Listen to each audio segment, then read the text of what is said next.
by Ministry of Renewable Energy in 2019, which has three components. One is uh, substituting all diesel operated pumps which are not environment friendly, of course, and are a cost burden on the farmers as well.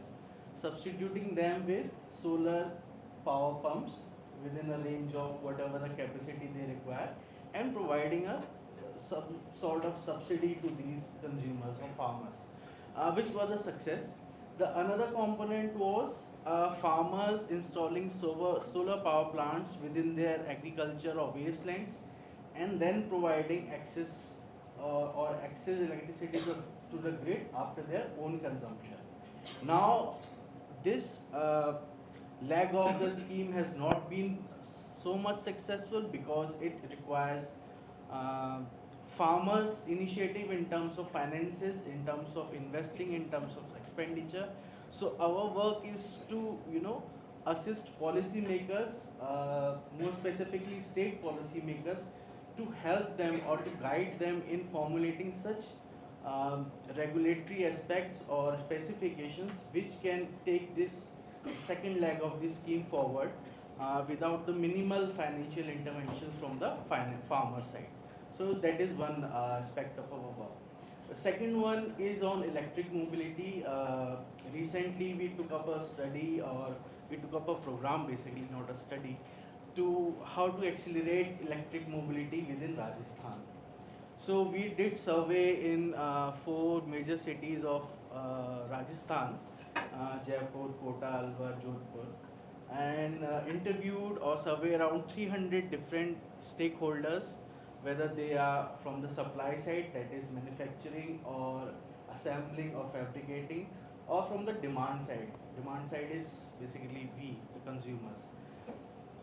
So we did the pest analysis, figured out what are the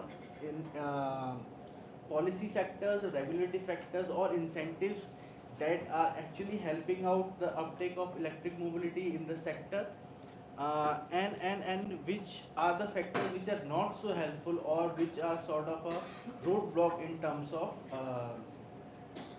uptake of electric mobility initiative.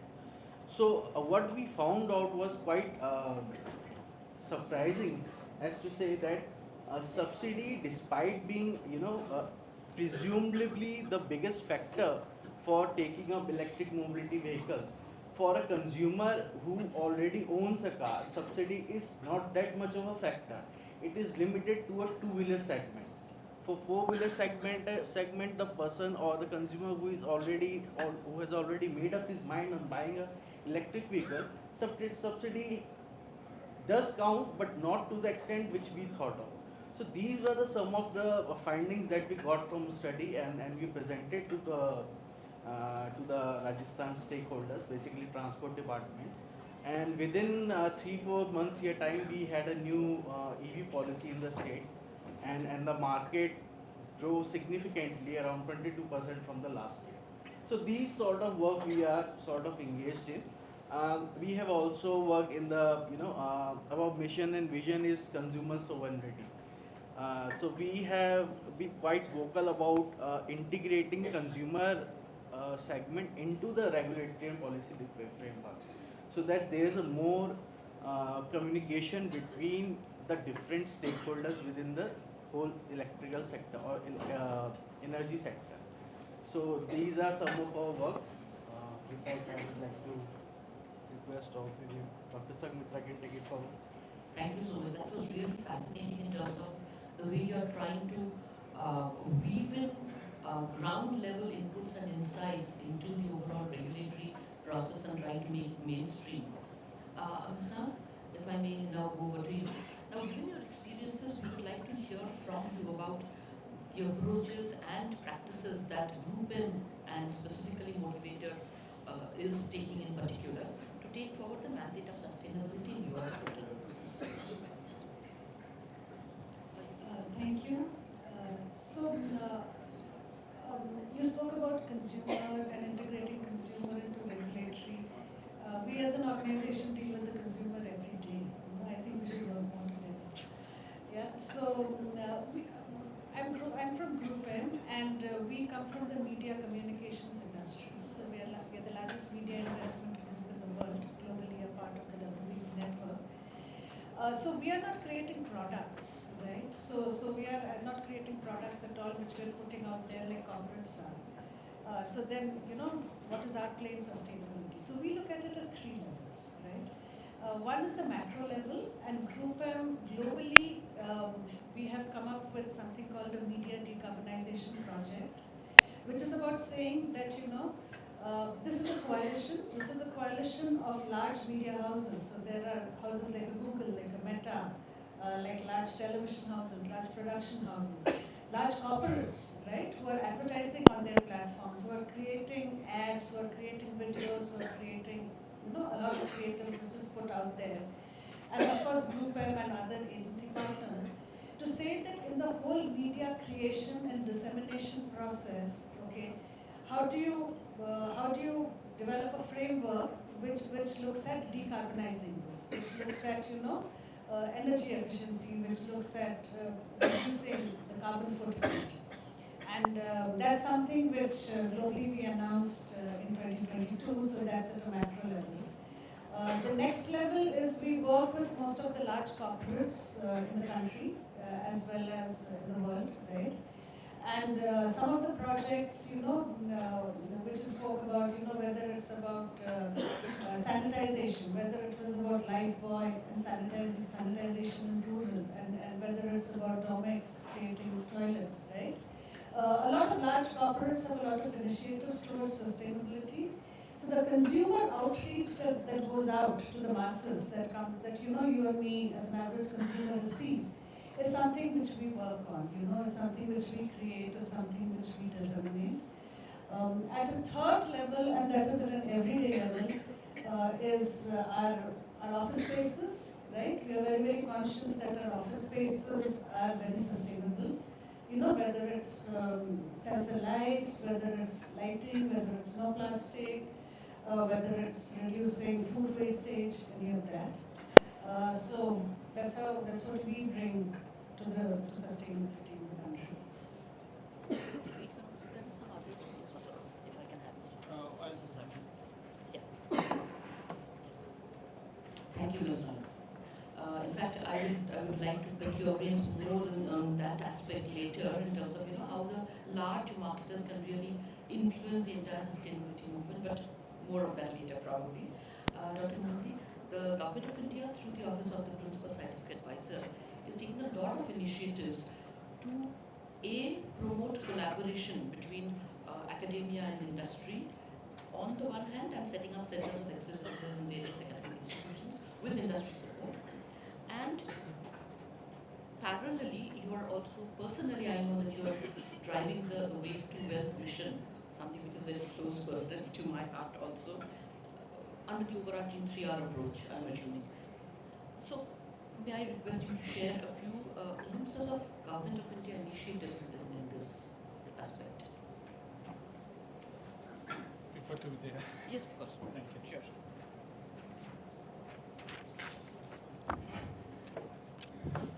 Good evening, distinguished panelists, and reading that is called Waste to Wealth Mission, which is one of the missions under one of the 9 missions, I would say that, under Prime Minister's Science, Technology, Innovation and Advisory Council, PMCA we call it, which is not only the advisor to PM, but also to the Government of India. So in that actually the Waste Wealth Mission, the goal of the mission is to provide science and technology input towards identifying technologies in the solid as well as the liquid waste management sectors. And we identify technology based on the technology must work towards conservation, sustainable use, restoration of our land, water, and air resources. So sustainability, when you choose a technology, you always see that how good the technology and how sustainable the technology in long term. Then the mission also interacts with municipalities and urban local bodies across India to identify critical waste problems and provide solutions that are sustainable and generate circular economy. And we also support ULBs, the urban local bodies, in waste diagnostic and identify technology solutions. And the mission also works towards variety of products and as well as variety of subjects in waste management sector. And we always aim at address the India's pressing concerns and also conduct activities and identify technology that can clean and restore our water bodies also. So not only we confine ourselves to the land mass, but also we look after the water bodies.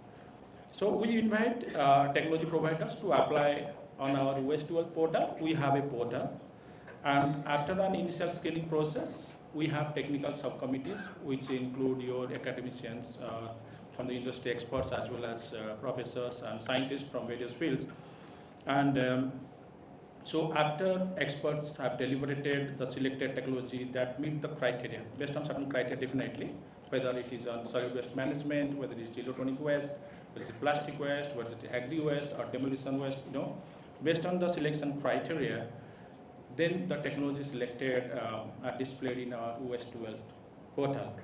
So far we have reviewed around more than 800 technologies in solid and liquid waste management domain, and out of that 140 technologies have been uploaded in our portal. So we continue to invite technology providers to apply on this waste wealth portal and aim to create a repository of the best national and international technologies in solid and liquid waste management section. So we have also conducted two challenges I talked about also the river, rejuvenating the river bodies and maintaining the river bodies also as well as lakes. So these challenges including a river clinic as well as biomedical also. We have identified some of the technologies in these areas, and we also going to hand over some of the technology to the municipalities also. So what we did actually in our waste to wealth mission, we have deployed a waste management technology park Jafrabad in New Delhi, in East Delhi, and which is having a Zapper, which is a segregation unit. Apart from that, with a composter, it's integrated waste management. I would say that integrated waste management technologies are employed there, in which we have a composter, segregator, pyrolysis, and gasification units. And that is, that segregator, that's just an example to show that how to segregate, different kinds of waste and use them for various purposes and recycle them. And one of the most important thing actually what we have deployed in Delhi Barapula drain is the drain cleaning technologies. So if you happen to visit or go through that, I won't say that you visited drain, but if you happen to drive through that area, you may see that 1.2 kilometer stretch of Barapula drain is very clean. What we did, we used that technology to clean the floating trust that is going to the Yamuna River. So it's going to be handed over to the municipality, which is very good actually, because otherwise you used to find the drains are clogged, then the water is coming out of the drain, and you'll find water on roads during rainy season. But now we are able to see the flow of water, clean water. I would say that it's not clean, but at least at the depth of water to the Yamuna River. So this sector actually, of course, is very technological intensive process, but the most important thing what I see is involvement, the community level involvement, because it is quite actually we are generating the waste. So how sensitive we are to the managing our waste, what we are generating every day. So in this regard, actually, the mission, the waste to wealth mission, actually, what we did, just to encourage and I would say sensitize the community, and see any behavioral changes and generating some awareness about managing the waste generated. So we had conducted a fellowship program. Rather, we are continuing with that fellowship program. We call it Swasthya Saathi Fellowship. The Swasthya Saathi Fellowship recognizes students, community workers, self-help group, municipality and sanitary workers who are engaged in tackling enormous challenges in the waste sector, both scientifically and sustainably. So the fellowship is an initiative to empower the young innovators, rather I would say, because we have offered fellowship not only to the school-going children, the students, also the university students as well as the community worker. So we call them Swasthas artists, and to get some kind of, maybe, they are not, you would say that the technology is scalable or something like that, but at community level, they are really, they have the application. So we identified through our expert panels, who are the experts in their field of waste management, I would say, from the academia as well as industry, and they get fellowship for 1 year, and through the fellowship program, they have to perform certain kind of activities and community services also throughout the year, and we always choose the best, Swasthas Arti Fellow for the month also, we award them. And recently in IIT Delhi, we have Swasthas Arti Samaro, which is an annual program, and we invited all the fellows and felicitated them. It's a 2-day program, and in that program, we also invited speakers from various field industries and those startups working in the areas of waste management, and they got a chance to listen to the experts from various fields of waste management, but also the, otherwise also vice versa. We also got a chance to talk to the young fellows, and in that Samaro we had fellows from age of 14 years to 70 years. So this is a different kind of fellowship that is offered from our office. We don't see the age, we don't have certain criteria. Our criteria were what are those innovation you are bringing to the community level. It cannot be such a big one, but anything that is applicable to the field of managing the waste. So through these fellows, we could reach actually 3.1, more than 3 lakhs, people through their various activities and community-based programs. And through these fellows, we conducted around 2,500 workshops. So this is what actually we want to sensitize. It's not only technology intensive, as I mentioned, the process, but sensitizing the community is also as important as the technologies are. So this is in nutshell about the Waste to Wealth mission from the Government of India at the office of the PSA we are heading. So maybe in the next round, when we get a chance to throw some more light on what other things also we want, and also our engagement with academia, research institutions, as well as industries. So thank you very much. Thank you so much. It's very admirable the way the government is trying to marry the hard aspect of technology with the soft aspect of behavior change, so that it becomes a kind of holistic push towards sustainability. So I think we will begin our second round of discussion as a carry forward of the insights from the first round. And of course, I would like to request my esteemed panelists that you can kind of stick to it. While in your own sphere of energy, electric mobility and energy and renewable energy and sources, you are taking a lot of initiatives. But where do you see a possibility of your work spheres converging, let's say, with that of the for-profit corporate sector or that of the government?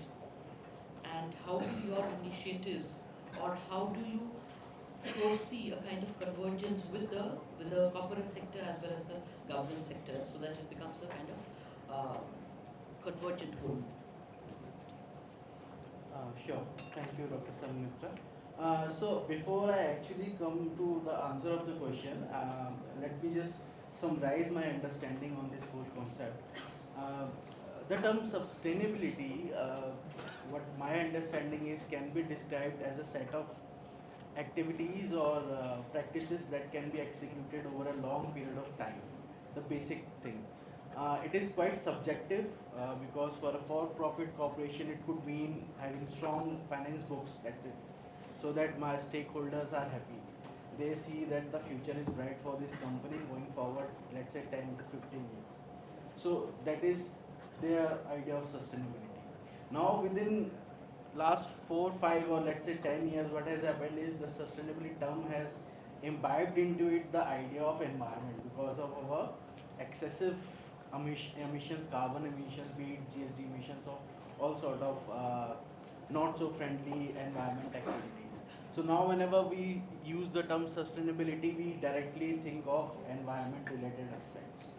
Now coming to Indian context, our energy sector is basically 45% carbon emissions all over India are from energy sector. Then let's break it down further. 30% are from industries, steel, iron, fertilizers, chemicals. Then moving down further, 16% are our buildings, residential, commercial, industrial buildings, all sort of heating, cooling requirements. And then final 9% is agriculture. So our approach is right. I'll define it how the approach is right, but the concept of sustainability with that approach is somewhat missing. So let's see, for power sector we are focusing or relying on solar and wind, which is a good option. Since they are intermittent source of power or infirm source of power, now we are going for a battery storage system within solar and wind. Now when we come to battery storage, it is not sustainable without having a recycling or scrap value policies in place well in advance. In the industry sector, we have the bright star in this whole industry. We are considering hydrogen is going to be the savior to some extent, but again, it's a novice, not novice, but we are not so much expert in that. We have a lot of constraints in terms of transportation also, and we are still yet to figure out what could be the green aspect or how much green can we go in terms of using hydrogen.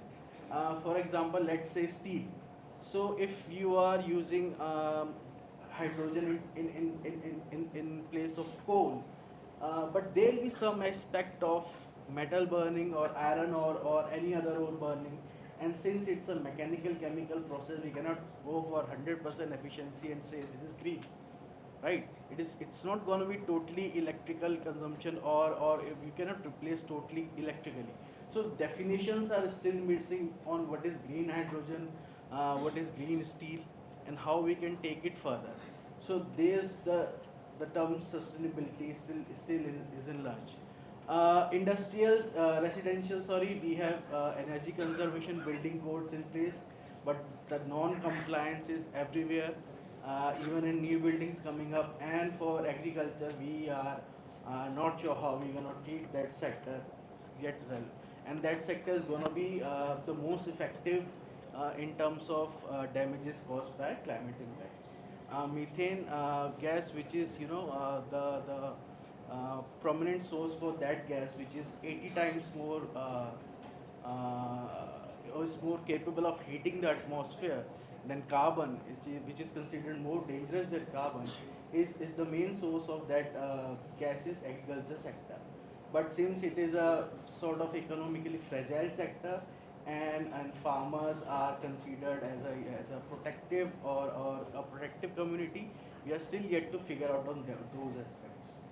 So again, as I said, the approach is there, but the concept of sustainability is somewhat missing. As coming to your question specifically, ma'am, our idea is to have research-based advocacy in terms of surveys. We always focus on surveys, whether it is on figuring out pastel coordinates, or whether we are going for some other mode of survey or research. Our idea is to incorporate the gist of the people or the consumers and put it into a format that can be presentable to the policy stakeholders or even the relevant stakeholders. So right now, I'll take one example. Is what we are doing is we are doing a research study, and what are the supply side constraints in the EV sector that can enable the ride-hailing sector to incorporate electric vehicles into their market. So far, we have seen only one company, Blue Smart, which is financially aided by government agency as well.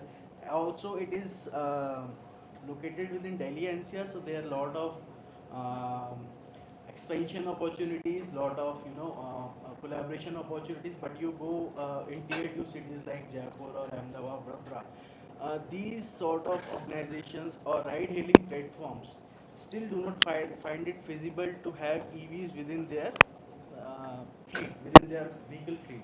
So how the supply side can take up those measures.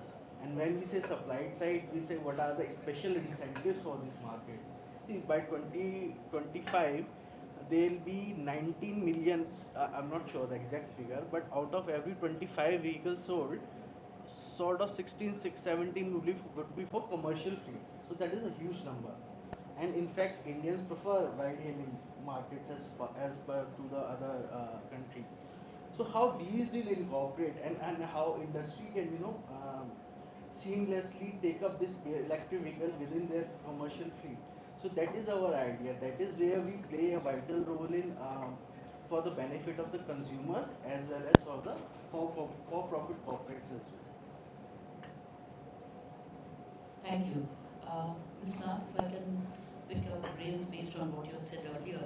So I know that your skills lie in decoding and understanding how consumers view sustainability.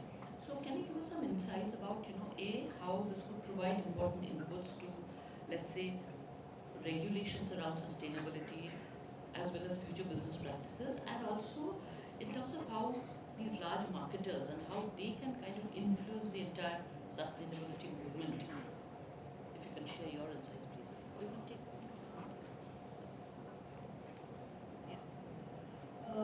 Yeah, thank you, ma'am. So to address your question at two levels, one is, yes, we work a lot with the consumer, right? And, there was this research conducted by Kantar which said that, 80% of people surveyed said that, yes, I want to be more sustainable, I want to adopt more sustainable practices. But actually only 20% are what they termed as eco-actives, right? Who are actually doing it in their everyday life, buying green products, buying organic products, walking instead of taking the car, and, which is a part of their lives, right? So I'll address your second question first. Now, these eco-actives, for them, it's a matter of, it's who they are, right? It is their identity. And a lot of this are from people like you, the young generation, who very happy to say are way more conscious and way more aware of these things than we were when we were your age, right? So therefore, for marketers, to fill that, to bridge that gap between the 20% to the 80%, to the real practitioners versus those who claim, they need to communicate. They need to communicate and educate in a manner which appeals to your sense of self, which appeals to your sense of identity. We see a lot of communication saying, world's going to end in 50 years or 100 years if you don't do anything. So rather than a pure psychosis, psychologically to appeal to somebody's purpose, to somebody's sense of identity is kind of what works. That's what marketers can do. Secondly, a lot of large marketers in the country, be it an HUL, be it a Parley, be it even a Google. Google announced a new product on Google Maps where they said it will show you Google Maps routes, right? Which is kind of more green, which is more energy efficient. I mean, that's phenomenal. That's something else, right? So therefore, large marketers play a very, very big role in influencing the average consumers, and therefore in turn influencing the government, right? And large corporates do this a lot. Because end of the day, there is a profit, there is a non-profit, corporates are profit, there is the consumer who is buying and using products, and there is the government who is making regulations, right? So if if there is no demand, a marketer will not produce, they will not supply, right? And to create that demand, you have to make people believe, you have to educate them, right? So another research, said that, one of the biggest barriers why the average consumer doesn't have sustainability in their everyday life is they don't know. They don't know enough. They don't know where the easiest recycling facility is, for instance, in my everyday life, right? They don't know sustainability is food, it is clothing, right? And it is cleaning products. But if you want to try and go and buy an eco-friendly cleaning product, like a Lysol, it is 3 times the price, right?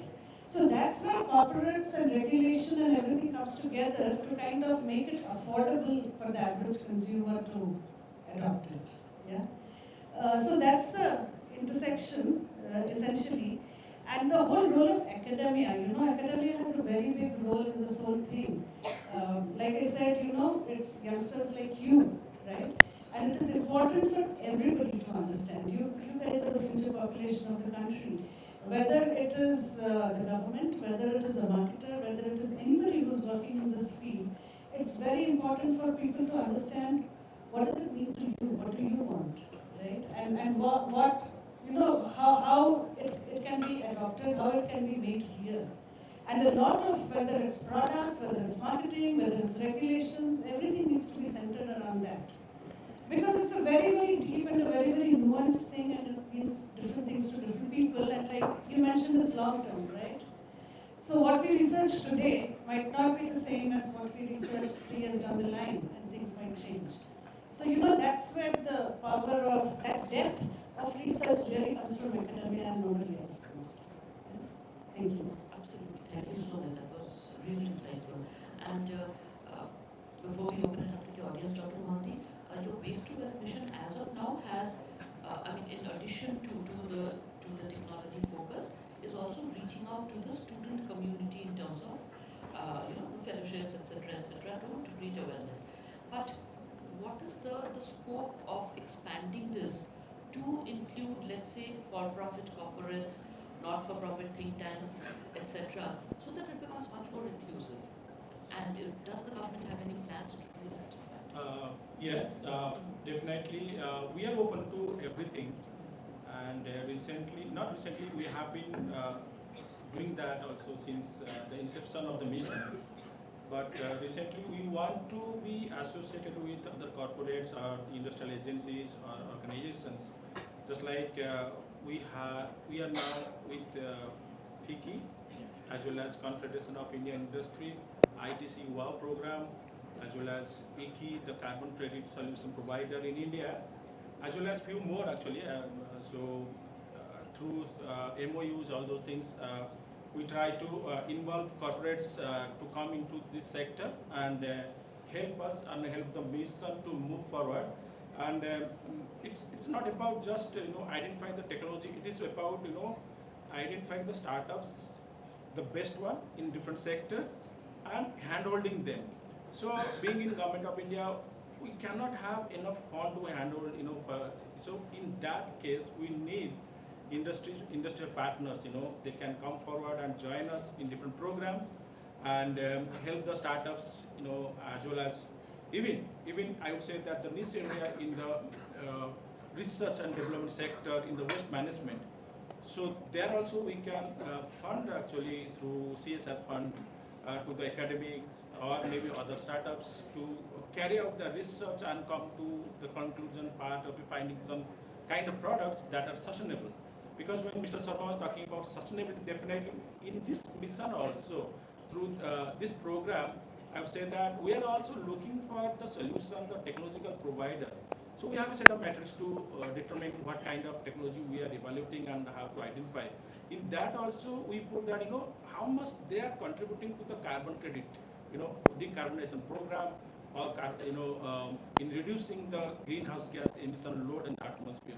So technology, are they really contributing in this process of making India towards net zero, what we discussed also earlier session in the afternoon. So we definitely, we have identified set of certain areas also.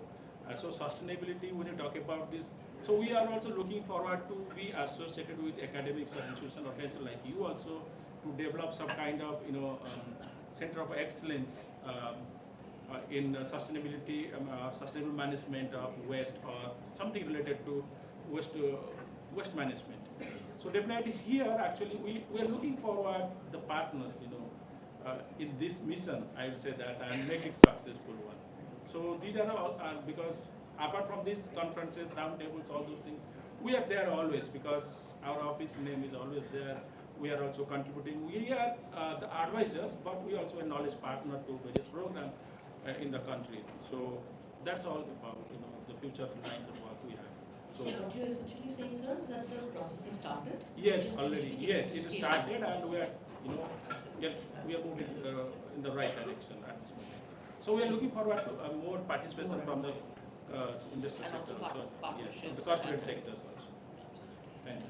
Thank you so much, sir. So I think the time has now come to open up the discussions to the audience. So I think panelists would be happy to take a few questions from the audience before we conclude.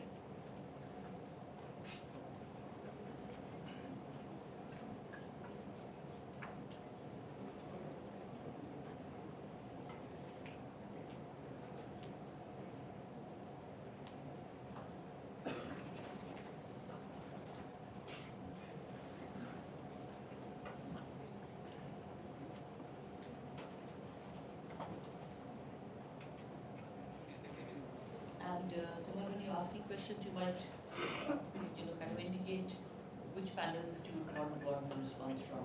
So, yeah. So, Mr. Sharma, right? Yeah. So my question is to you that as you have said that you are working in close proximity with the farmers and to make their Just check. the lands employed with solar panels to make them go sustainable. So but as you know that Indian farmers are very scattered and very small land holdings. So what is in a way to go in that way that how they can go sustainable, because if I have a land holding like 1.5 hectare here and 1.5 hectare in another city or another town, how I can go about that, because it will become very costly for me to harvest that.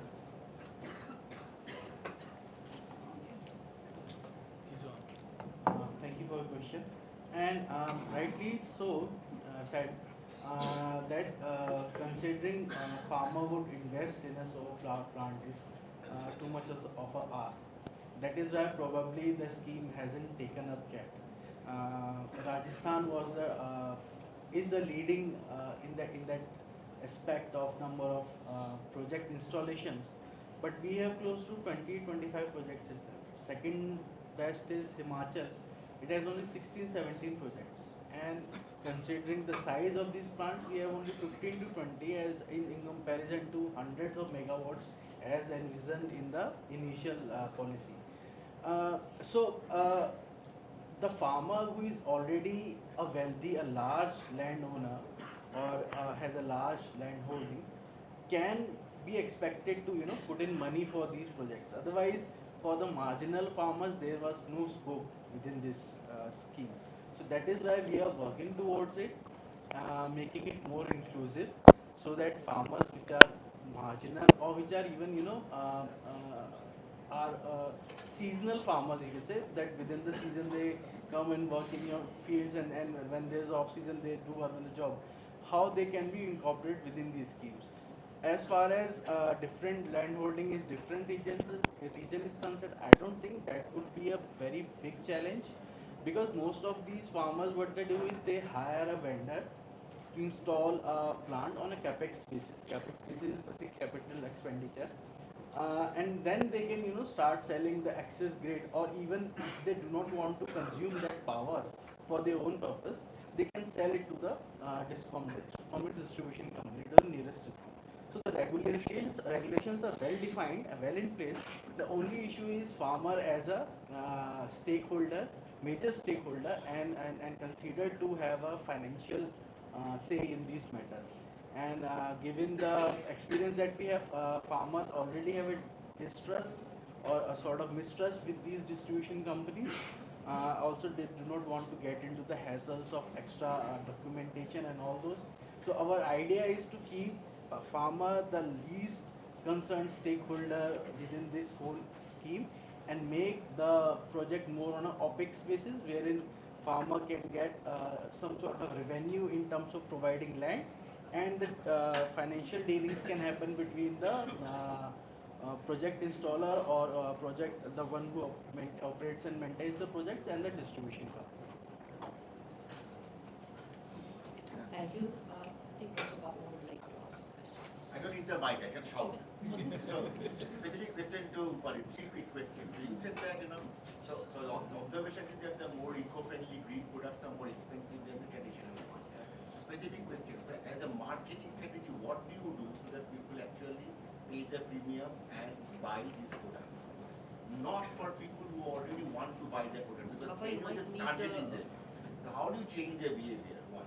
And two, if you actually want to measure that, would you be open to sharing the data with us and we collaborating to help you that this is exactly the impact of the marketing campaign success that this percentage of customers, because of this target, we have managed to convert them to great. The second part comes later. So the first part of what exactly is the strategy? Okay, so the first part to the question, and it was not to the 20% converts, but to bridge the gap. This has to be at a very emotional level. Okay.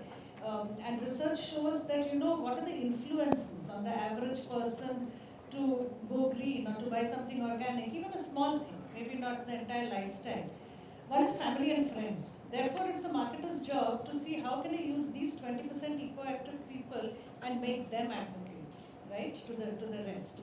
The second big influencer is, of course, governments, right, what the government is saying, right. And the third is, scientists like you, who actually, tell them, what's going to happen, right? What the actual facts.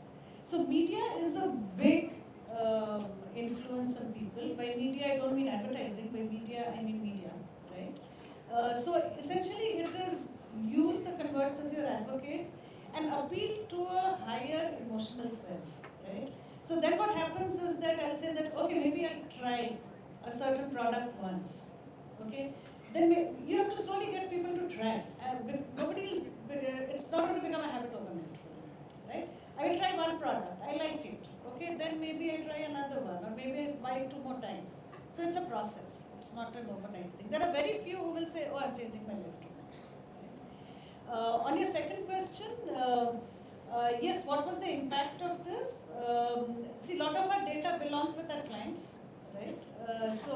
Wherever that is possible, happy to work with you on that. What is kind of perhaps easier to measure is the consumer behavior, right? So because, a lot of this wellness, green, ingredients, organic came up during COVID, during these 2 years of COVID, right?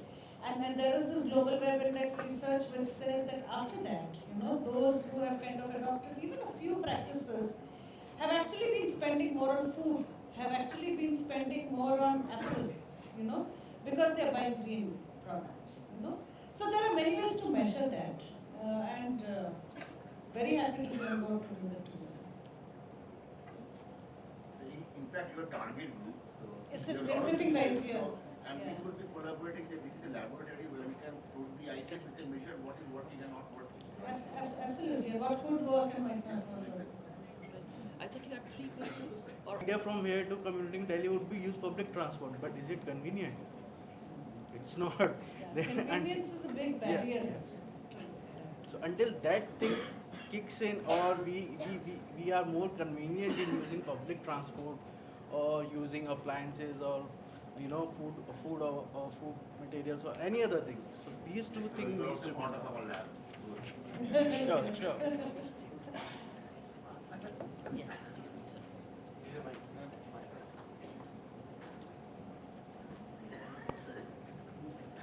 Hello, my question is to Mr. Mohanty. One way is to manage the waste. Second thing is go to the root cause, don't produce the waste. Let me give you one example. Say plastics. Many policies have come, they say they should not use it, they should ban whatever it is. The fact is, it is still produced in the country and market. There's no point managing the waste. Go to the root cause, stop production. Why government has not been able to do it so far?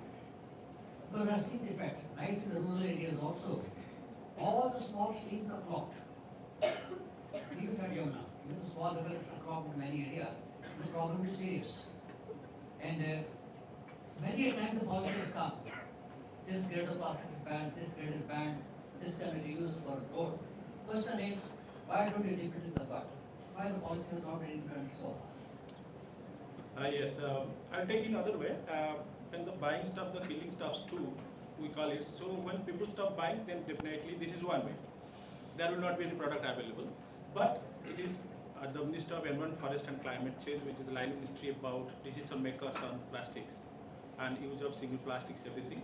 So I cannot comment more on that. Definitely, it is a concern, but our purpose is waste generation is a very continuous process, be it in plastic, anything, because we are now technology-driven people. So e-waste generation is also increasing day by day. So now the question is how to manage that. That part is important now. But the policy issues, there are several policies in place. So it is with both parts, I would say, the government as well as public participation is also equally important. No, but policies have got no reason, no meaning, unless they are really implemented. You ban plastic for quite large number of states. Nothing has happened now. Yes, maybe stringent Because actually you can't on this do the matter, I would say that waste. is the only options because there is no other way. Fines, everything, it is in place, but it's not happening. So I said it is lying with us only, with the common people. We are not sensitive then. Because we have. That's why our program was the Swasthya Sarathi Fellows was to sensitize the young mind at the early stage, make them innovator also. Improve their thinking process. That's what actually we are targeting the students as young as 14, 15 years old. Because where we found that this generation they are not going to accept anything, or they are not going to change. The behavioral issues are there actually, irrespective of the segments we are talking about. Hey, Mohanty, my question is, Hindi में कहते हैं, ना रहेगा बांस, ना बजेगी बांसुरी. But just stop there. Yes, you are right. That's the best thing. आप खरीदना बंद कर दीजिए, वो प्रोडक्शन भी बंद हो जाएगा. पॉलिसी तो है, बट Policy implement होना चाहिए ना. implement है actually. What government, all the policies are in place.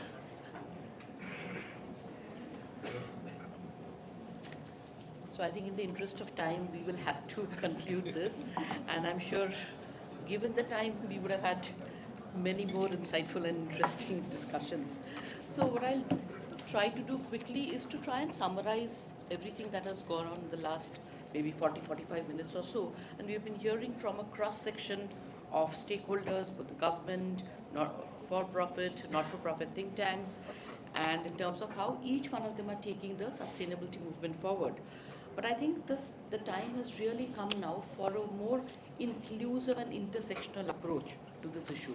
In fact, taking forward what Mr. Sharma, Ms. Nag and Mr. Dr. Mohanty has been talking about, sustainability by and large is broadly used to indicate programs, initiatives and actions which are aimed at the preservation of a particular resource, right?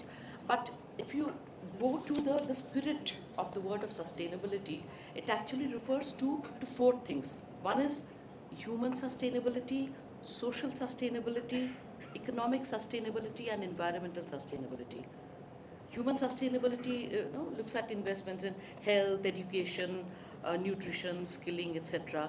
Social sustainability is typically the United Nations SDG, that entire format. Economic sustainability, especially from businesses, etc., refers to the efficient use of assets to maintain company profitability over a long period of time. And environmental sustainability, of course, is anything which improves human welfare, right, and protects natural capital, land, water, soil, etc., and to ensure that the needs of the population are met without the risk of compromising the needs of future generations, right?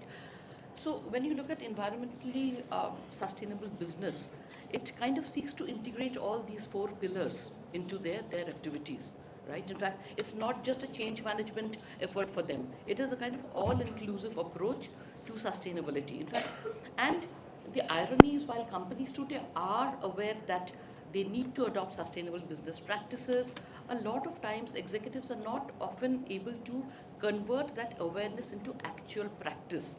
In fact, probably ironically, never before has there been a greater gap between theory and practice when it comes to sustainability, right? So making the transformation from awareness to actual action on the ground, that requires a more, I would say, sustained approach. So in fact, and if you look at the trend today, ESG reporting, etc., has become the norm, and a lot of companies are doing the reporting, are deriving benefits also. But unfortunately, social inequality continues to rise, environmental degradation continues to happen. So clearly we need to do much more, right? So the way I feel is that, for both academicians, researchers, corporates, think tanks, etc., there are a lot of questions which still remain unanswered and which really need to be answered and understood going forward. For example, what is the role of innovation in this entire scheme of things? How do I make sustainability more, I would say, within the reach of common man so that the behavior change is facilitated? Is the main problem only in terms of, let's say, non-standard metrics, insufficient auditing, unreliable ESG reporting, or does it require not just better measurement and reporting mechanism, but also changes in regulations, investment incentives, mindsets, etc.?